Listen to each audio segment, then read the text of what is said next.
first up is Senator Surovell. He's the only one here.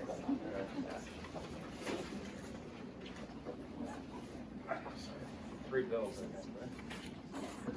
Why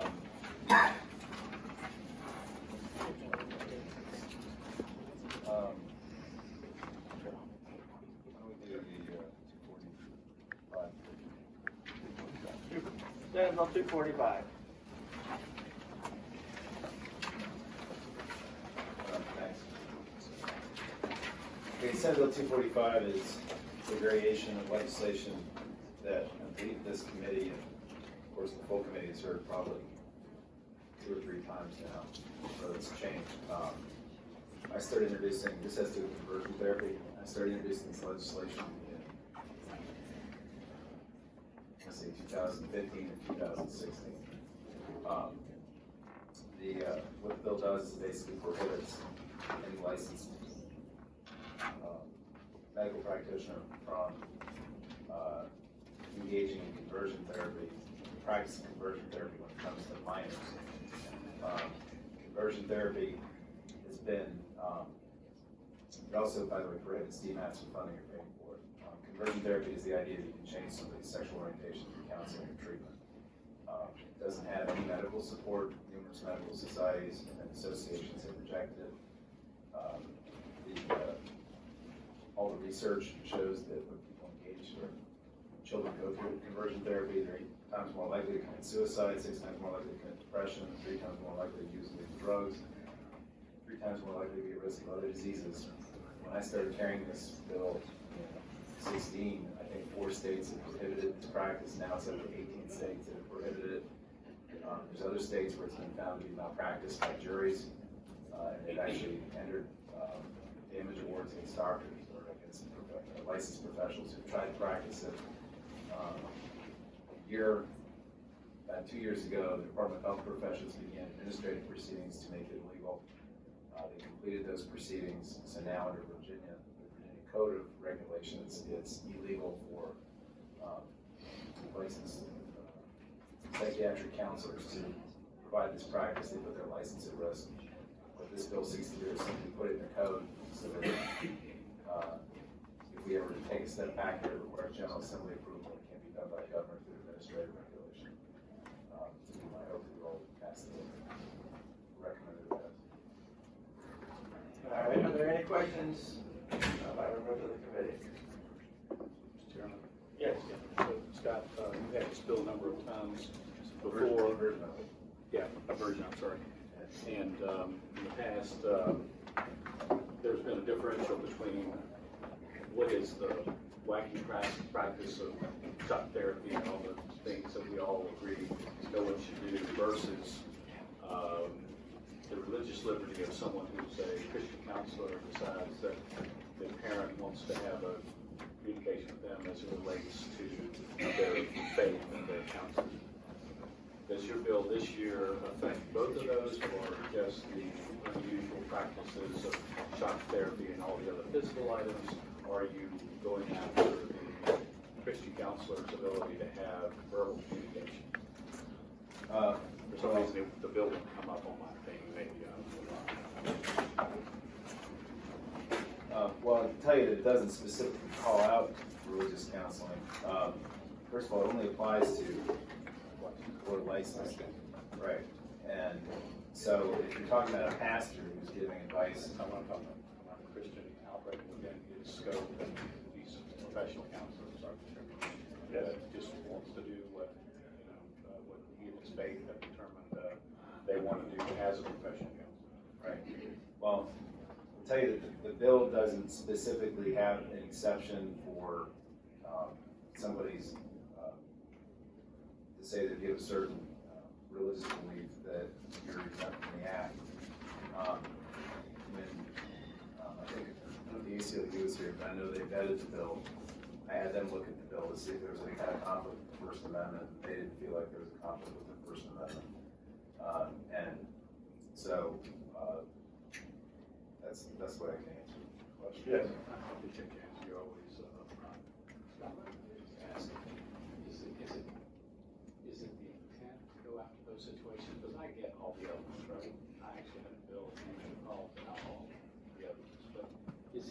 intent to tell the Christian counselor that he cannot communicate as a professional, or he has to stop being a professional, quit being a professional? Is that the intent? Because I never understood, and maybe I never slowed down enough long enough to I should have to understand this. But is that part of the intent, is to say that if you're a counselor, you have some deeply held religious beliefs, that you can't have that intertwined with those two? No, what I would say to you is that if somebody wants to give some counseling as to what the Bible says, or what they believe, Christian beliefs hold, that's very different than, communicating to somebody that or trying to change somebody's sexual orientation through, yeah, I mean, well, it's not just electroshock. I mean, there's some people that make people watch videos and things. I get all that. It's just that narrow part. I don't know. I don't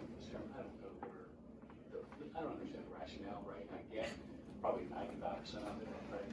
And I don't know if there's any discussion points on the 5% where, we have the religious liberty clause and whether there's any capability to deal with that. So maybe between now and the full committee, we can talk about it. But that's really where my crux comes down, is can they continue, or we're going to have a bunch of people that are going to stop being professional counselors, which is also not good, right? Just not good. Professionalism is important. All right, thank you. Senator Surovell. Mr. Chairman, so I think I've got to hear every presentation, every version of your bill in the last 5 years. But usually it's discussing about where the patients would be under 18 years old. It appears that this seeks to try to prohibit the practice from anyone over the age of 18 receiving this when they're interested in receiving such services, because it would prohibit them from ever getting a contract or grant from the state government, regardless of the age of their patient. Is that correct?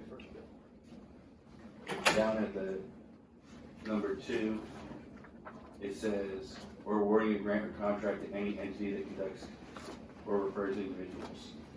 Well, the first part of your statement is not accurate, which is that it does not seek to prohibit conversion therapy to anybody over the age of 18. And that's expressly covered by lines 22 through 28. That section of the bill only applies to individuals under the age of 18. The enactment clause, which you're referencing, would have to do with state funds, which I would presume would only kick in when you're talking about Medicaid. And so, Well, it said, or any grant, so for whatever sort of grant they were seeking, or refers anyone thereafter. I mean, it looks like that the state won't have any relationship with anyone that offers this to people that are over 18 years of age either. yeah, I don't think the state offers it. The state might reimburse services provided to somebody for it. I mean, it seems to me, I don't remember, I don't think the intent was to try and extend to anybody over the age of 18. It just simply says, I think enactment clause number 2, just if you want to clarify, just to say no funds should be expended or inconsistent with the intent of this paragraph, this section or something like that. I think that would probably limit it to people under 18. Are you asking for an amendment? If you're concerned about it, you can amend it that way. It won't break my heart if you do that. The whole purpose of this is to go after the situation of minors who don't have the capacity to choose for themselves when they have parents making decisions for them, as opposed to adults. And that was the intended purpose from the very beginning, when I put our parents bill. Senator Surovell, do you have any further? I'm trying to see if there's a way to amend it.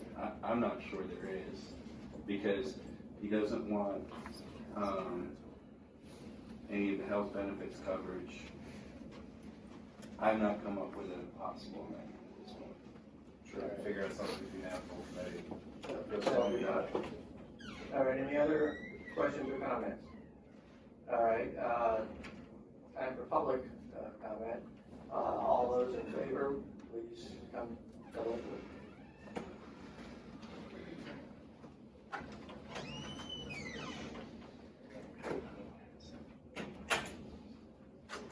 Yes. Good morning, Mr. Chairman. I'm Scott Price. I am the Policy Director for the Alliance for Progressive Virginia. APV introduced this language to the General Assembly in, I believe it was 2014. We have been seeking to end so-called sexual orientation change on children in Virginia for 6 years. We believe this is the year that we're going to finally break through. Sexual orientation change efforts, or conversion therapy, or reparative therapy, or unwanted same-sex attraction therapy, or whatever it's being called today, is well understood by the medical and clinical professions to be not only medically useless, but extremely dangerous, especially when practiced on children. Conversion therapy is based on faulty medicine and misunderstood and outdated notions of human biology and psychology. The assertion that being gay, lesbian, bisexual, or transgender is a form of mental illness and can be cured is not accepted by the medical, therapeutic, or mental health communities. Groups that oppose or strongly caution against the use of this therapy include the American Medical Association, the American Psychiatric Association, the American Counseling Association, the American Psychological Association, the American Association of Marriage and Family Therapy, the National Association of Social Workers, the American Academy of Pediatricians, the National Association of School Psychologists, and I could go on for a while longer. At present, the Virginia Board of Health is in the process of drawing up regulations. We're very happy with the direction they're going, but it's important that the General Assembly make this law, put it in the code. I think that one of the things we're talking about too, and I want to be clear about this, is that the state has a manifest interest in making sure that these useless, dangerous, and emotionally crushing techniques do not appear to be endorsed by a certificate or a license that the state has issued. Allowing sociotherapy to be practiced on children in Virginia gives the impression that the state condones what amounts to be quack medicine. And I guess what I also want to say too is that as far as I think we are willing to give the point that adults have a right to pursue quack medicine if that's what they want. But it's imperative that we don't endorse this as a state. So we would ask that you would pass this bill. Thank you. Thank you. Thanks. Hi, Subcommittee. My name is Matthew Shurka. I'm a survivor of conversion therapy. I'm also a co-founder of the Born Perfect campaign. We're a national group of advocates working on these bills around the country. This is my sixth time introducing this bill with the local advocates here in Virginia. There's a lot of familiar faces in the room, both opposition and in favor of the bill. I'm from New York, born and raised in New York with a conservative family. I was in conversion therapy from age 16 to 21 for 5 years. And I was brought to Virginia to be treated, which is why I came here today and drove down yesterday. At the age of 16, my parents sought out licensed professionals explaining that I had same-sex attraction. Those licensed individuals explained that there is no such thing as homosexuality, and that my same-sex attraction was caused by childhood traumas. And the belief was through dealing through therapy, the childhood traumas, I would overcome my same-sex attraction. Luckily, I had a really great upbringing. I think my parents did an amazing job and have a great relationship. They still to this day with both of them.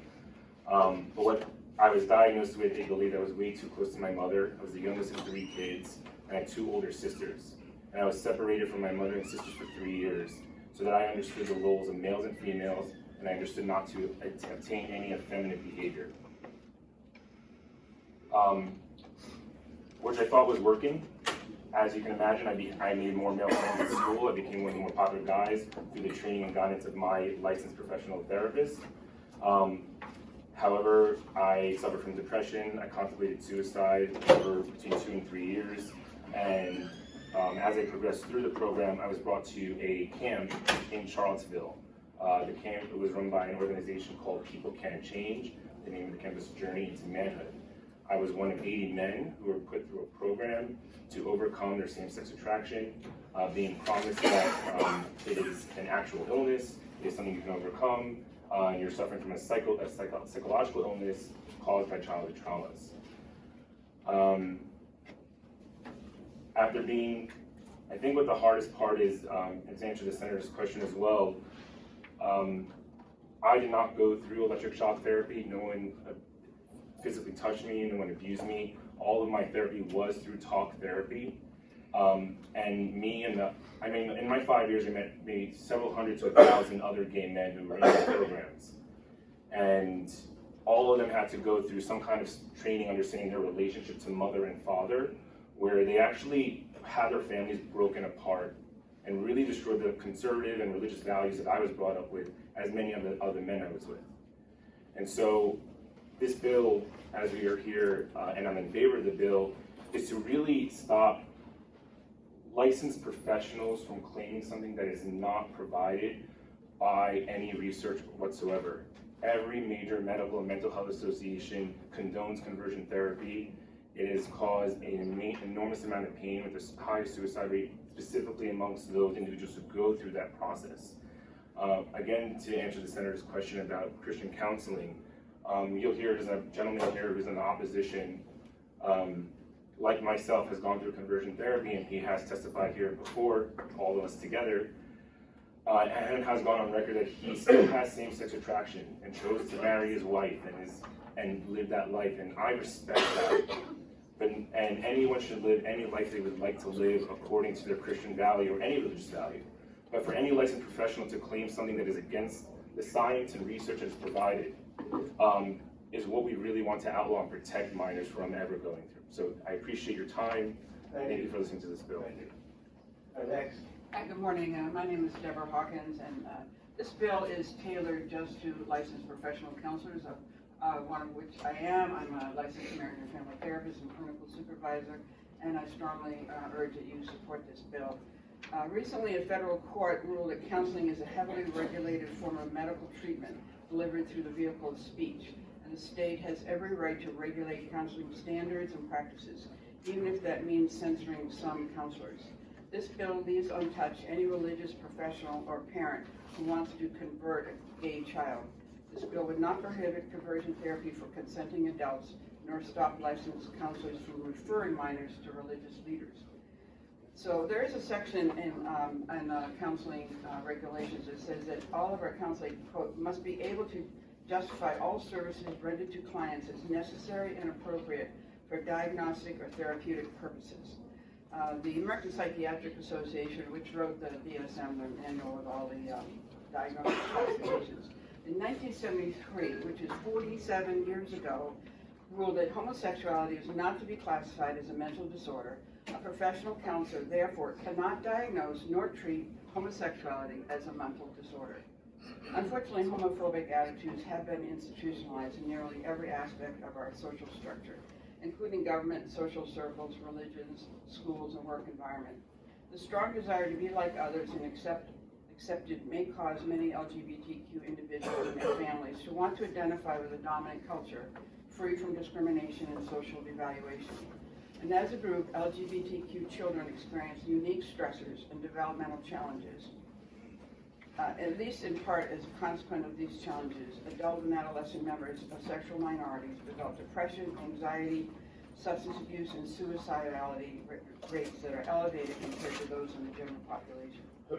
Certainly there's a role for healthy counseling, with this population. But professional counselors are also expected to practice to an accepted standard of care and encouraged to use evidence-based treatments. Those are treatments that are peer-reviewed, documented, empirical evidence of effectiveness. And like medical treatments, evidence-based treatments rely on methods proven to be safe and effective, with the goal of improving the client's quality of life, relieving symptoms, and boosting patients' sense of well-being.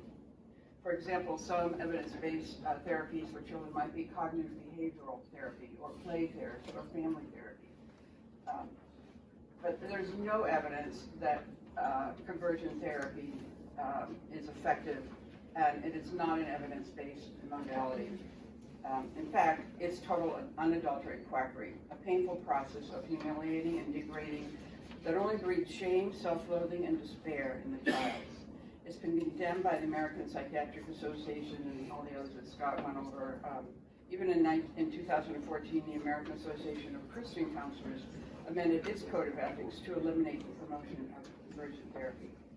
While the contemporary versions may not be quite as horrific as they were in the past, so they may not have electric shock or whatever, they still are based on this belief of shaming, and they still do harm.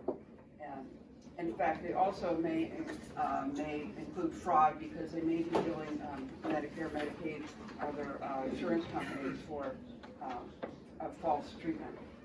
Another part You of better wrap this up. yeah, I just want to mention one other thing is training.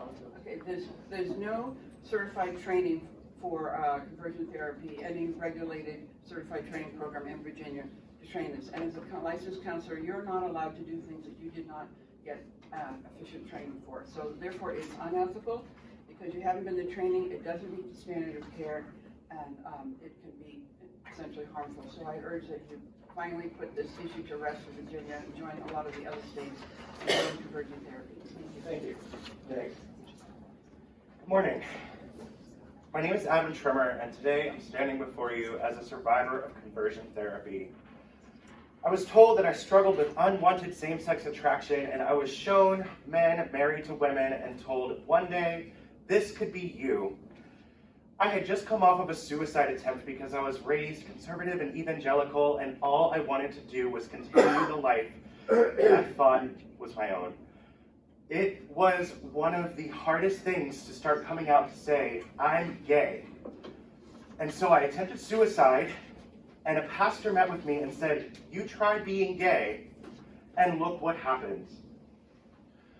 Following that, I went through a series of counseling sessions with a licensed therapist, a group called Set Free Ministries here in Richmond, as well as with group therapy, and with a mentor and a bunch of different conferences, to be told that I struggle with unwanted same-sex attraction. And I want to let y'all know, my mom, as a Christian mother, was standing there supporting me the entire time, until she started to see what was going on.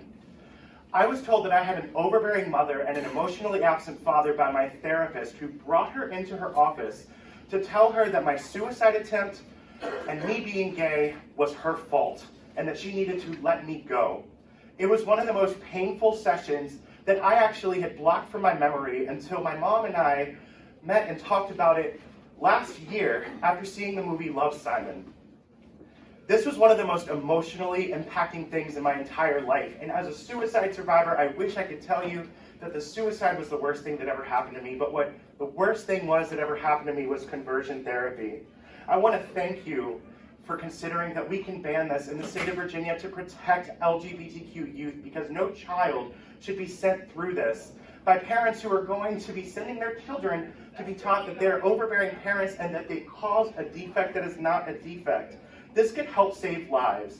And I want to close by saying that regarding my orientation, I was given the message that change is possible, and I believed that. But today, with the passage of this bill, we can change how my community is treated, and that is a possible change that today I can believe in. Thank you. Thank you. Next. Lauren Schmidt on behalf of the American Academy of Pediatrics, and we support this bill. Thank you. Next. Mr. Chairman, members of the subcommittee, my name is V. Lamnick. I'm the Executive Director of Equality Virginia. I'm here today asking you to support SB 245. This bill would protect Virginia's gay and transgender youth from being subjected to conversion therapy, which is a dangerous and discredited practice, as we've heard from many here today. To Senator Newman's point earlier about the intent of this bill, the intent of this bill is to protect LGBT youth from this harmful practice. This would not prohibit supportive counseling treatments for youth who are conflicted about their sexual orientation or gender identity. It's also important to note that this bill only applies to licensed medical health professionals and would not prohibit pastoral counseling services provided by religious or faith officials. Additionally, as Senator Surovell already mentioned, this bill aligns with the work of the Board of Health Professions and the work that they've already undertaken there. So I hope that you will support SB 245 today. Thank you. Thank you. Next. Hi, good morning. Jennifer Faison with the Virginia Association of Community Services Boards, here today in support of this bill. Thank you. Next. Tyler Cox on behalf of the Medical Society of Virginia to support the bill. Thank you. And I'm here on behalf of the Virginia Counselors Association, we support the bill. Thank you. Are there any who want to speak in opposition? Come forward, please. My name is John Lindner. and apparently I don't exist. I'm someone who sought counseling for my unwanted same-sex attractions, and I found it very helpful. Me, along with the hundreds of other people like me in Virginia, have found that counseling can help unpack the tangle of sexuality, which is complicated, and it's not just as simple as gay and straight. And my story is really not that uncommon. I struggled with same-sex attractions. I didn't know what to do with them. Eventually, I found myself in a counseling situation, and it helped me unpack those in a helpful way. I didn't receive any kind of bizarre counseling techniques. In fact, the counseling that I received was in a group with a bunch of people that weren't struggling with homosexuality or transgenderism. They were just dealing with life. And so we looked at the same things that you would look at with any counselor. We looked at our relationship to our parents and our beliefs about what it meant to be a man and a woman and to fit the society. Nobody separated me from my parents or told me they were blamed for all my problems. They just helped me unpack the complicated mess that was my heart. They helped me see that I made vows as a kid in response to what I saw as abuse. If that's what it means to be a man, forget it. I don't know what to do with that. I could renounce that now. It also helped me to look at childhood situations that were traumatic and painful and to reinterpret those.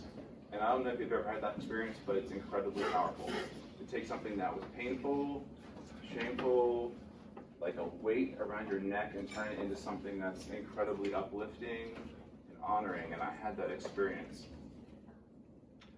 My experience in counseling was not a day to night, gay to straight conversion. And Mr. Shurka mentioned this.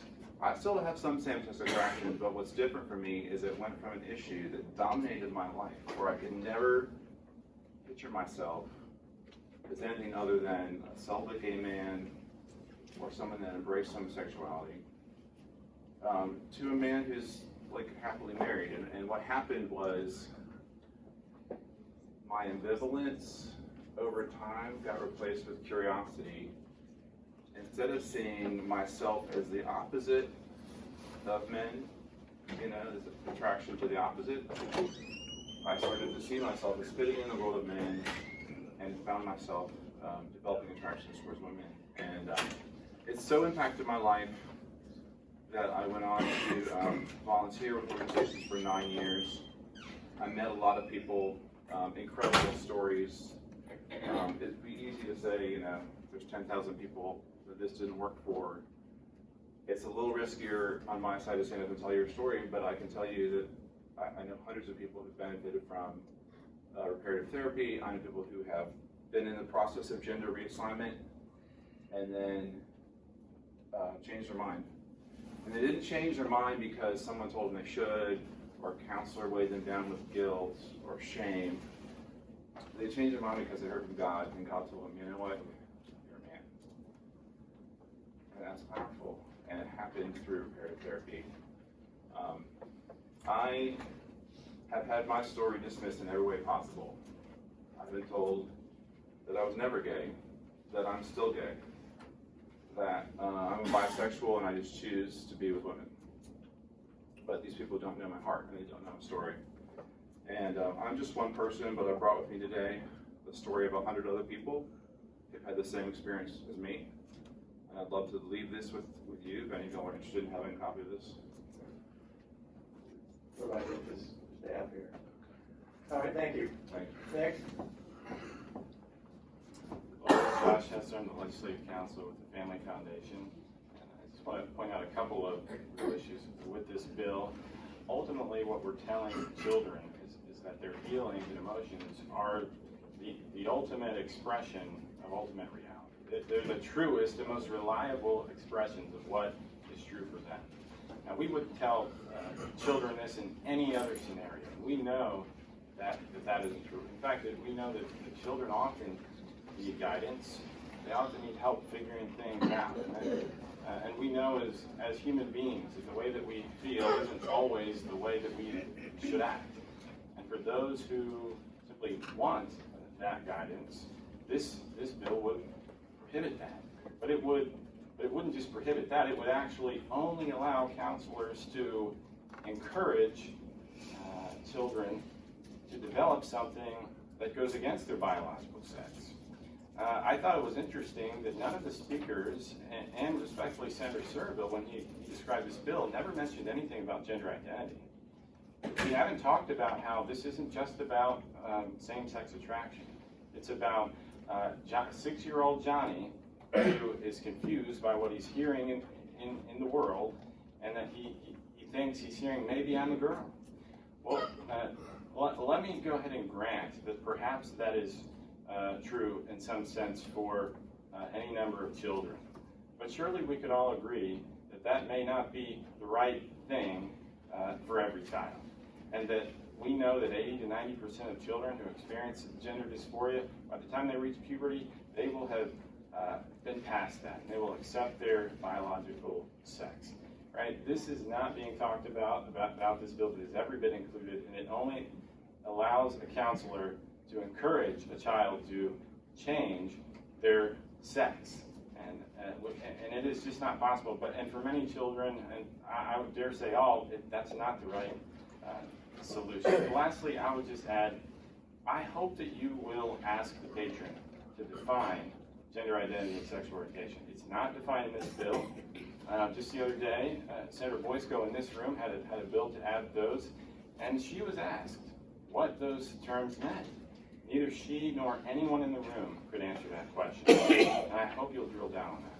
So I encourage you to vote against this bill. Thank you. Next. Eddie Yellow, Virginia, somebody in the past, just to identify myself with the previous comments, but also the comments of Senator Newman, because I have within my circle a man that used to be a professional counselor that was forced out because he was not allowed to even discuss with someone who did not want to have same-sex attractions. He could not even discuss how to overcome that. And it forced him out of the industry. So when we talk about diversity, I'm sorry, but there's not an opening for diversity here for other opinions. Thank you. Next. Mr. Chairman, Parker, and members, my name is Tom Torch, and I represent the Virginia Catholic Conference. We are opposed to this legislation because parents are closest to their children's challenges, and we believe are in the best position to ensure their well-being. Under Virginia law, parents have the fundamental right to make decisions regarding the upbringing, education, and care of their children. That's 1240.1 of the code. Some young people and adults may have attractions that they desire to change or moderate. Others may simply desire medical counsel or just talk therapy and choosing a particular course. In either instance, there should be options for families and individuals who want to make an informed decision. This proposal would deny families the freedom to seek counseling aligned with their faith, as has been referenced. And licensed medical professionals with years of education and experience should not be removed from the process of helping children or adults work through their physical, mental, and emotional struggles. Lastly, I would just make the note that we've consulted physicians on this point, and one of them made a very good point, is that children do not have the developed state of mind to make these far-reaching and long-lasting decisions regarding their sexuality. Certainly in elementary school or middle school, we'll just leave high school kind of on the table for the moment. But they need their parents, and I think every member of this body knows that children need their parents. That counseling is direly needed in every state in the United States, but certainly in our state. And lastly, we're talking about hormonal therapy. We're talking about irreversible surgeries. And these commitments should not be made by children alone. They should be have their parents there to help them. And some of these hormonal therapies are very dangerous. For example, Lupron is one of the drugs that's used as a puberty blocker, and there have been some serious side effects associated with Lupron. And And so what we're asking is to engage the parents in these discussions, and thank you for your time. Thank you. All right, Senator Surovell, do you want to make any comments here before we take up consideration of this subcommittee? Sure, just the last thing I'd say is sexual identity is what sex you think you are, sexual orientation is who you're attracted to. You need that answered. I'd also just point out that the Third Circuit, United States Court of Appeals with the Third Circuit upheld the constitutionality of New Jersey's second in the nation conversion ban 4 years ago, in 2015 or 14. And the U.S. Supreme Court has refused to review 3 different conversion therapy challenges now. And so I think the constitutionality of this legislation under the First Amendment has been established. Mr. Chairman. All right. We need to get this thing moving, and as such, I would recommend, I would move that we recommend to the committee that the bill be reported. Second. All right. Mr. Chairman, speak to the bill. Sure. Senator Donovan. Thank you. I want to say a couple of things here. The first is that as a physician, I believe all care, especially counseling, should be patient-directed. All of the professional organizations do not support conversion therapy, and I do not support conversion therapy. And I believe that there are ways in the Commonwealth that we solve problems. And some get more attention than others, and some are more effective than others. And having been on the Board of Medicine, I am committed to not legislating standard of care. There's a way that we take care of these issues. The boards are diligent boards in health professions, have already come up with guidelines that this is completely unacceptable. It is the courts of our medical professionals on those boards that hold accountable the professionals. And I believe that this bill does nothing more than is already being done in the Department of Health Professions, and I'm opposed to legislating standard of care. I think it's a mistake and it's an overreach. Scott, I think that you and I agree on about 95%. I really do. I mean, when I've seen what's in, quote, conversion therapy, is a bunch of quackery. It's just, it's ancient stuff and we shouldn't do it, right? But when you get down to making someone determine whether or not they are going to be a professional or be a Christian in their beliefs, or a person of Jewish faith or Muslim faith or Catholic, or whatever it may be, and you're making them choose between being a professional and having their religious freedom, it's treacherous ground. And I gotta tell you, I didn't like what the board did, so I think Siobhan and I made this feel.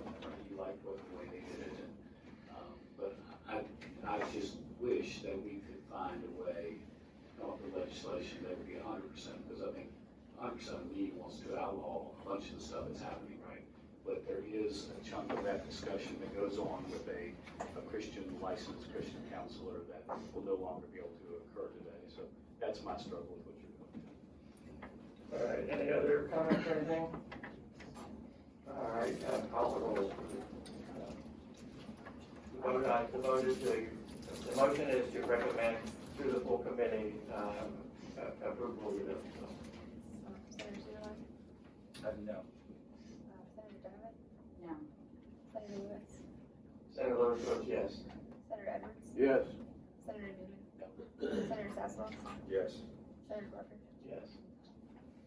Whereas 3 noes. Wise 3 noes, okay, this will be transmitted to the full committee for the next meeting.